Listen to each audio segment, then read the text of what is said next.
रात के 1:30 बज रहे थे। मुंबई की वो पुरानी डरावनी हवेली और अंदर 20 साल का अर्जुन अपने लैपटॉप पर झुका था।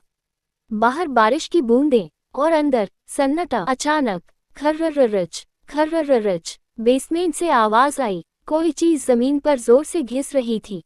अर्जुन ने सोचा चूहा होगा, पर यह आवाज ठीक 107 पर हर रात क्यों आती थी।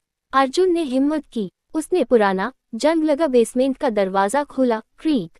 सड़ी हुई मिट्टी की ठंडी हवा का एक झोंका और हवा में तैरती हुई सल्फर गंधक की हल्की बदबू। उसने टॉर्च मारी। कोने में एक तांबे के चिन्हों वाला संदूक था। जैसे ही संदूक खुला, अर्जुन का हाथ कांप गया। अंदर मिली एक पुरानी डायरी, उसकी परदादी की। अर्जुन फुसफुसाते हुए पढ़ता है, मैंने उसे बेसमेंट में बंद कर दिया है। वह चिल्ला रही है कि वह मुझे और मेरे वंश को तबाह कर देगी। ये पुनर्जन्म का साया है, खून की नदियां बहेंगी। अर्जुन ने आंखें फाड़ ली।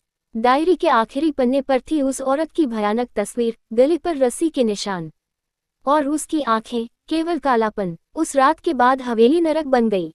अर्जुन जहां बैठता, तापमान तेजी से गिर जाता, कमरा जमने लगता और हमेशा उसे अपने कंधे के ऊपर एक पतली लंबी परछाई दिखती। अर्जुन पलटा कुछ नहीं, पर हवा में थी किसी के ठंडे और गीले सांस लेने की महक। किचन में बर्तन अपने आप जोर से पटके गए और बेसमेंट से एक रोने की आवाज। नहीं, रोने की नहीं, जैसे कोई दम घुटने सफोकेटिंग के दर्द से चीख रहा हो। अर्जुन घबराया हुआ, कौन है वहां?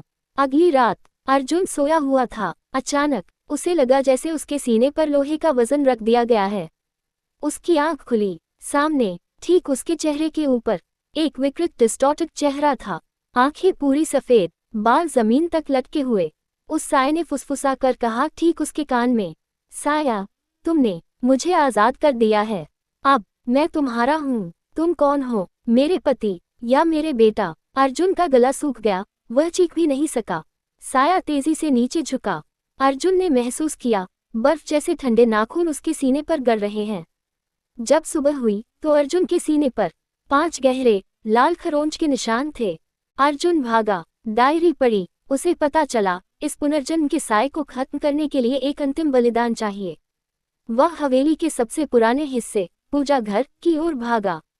धड़ाम, दरवाजा जोर से बंद हुआ। सामने लाल साड़ी पहने वही भयानक औरत खड़ी थी। उसके पैर उल्टे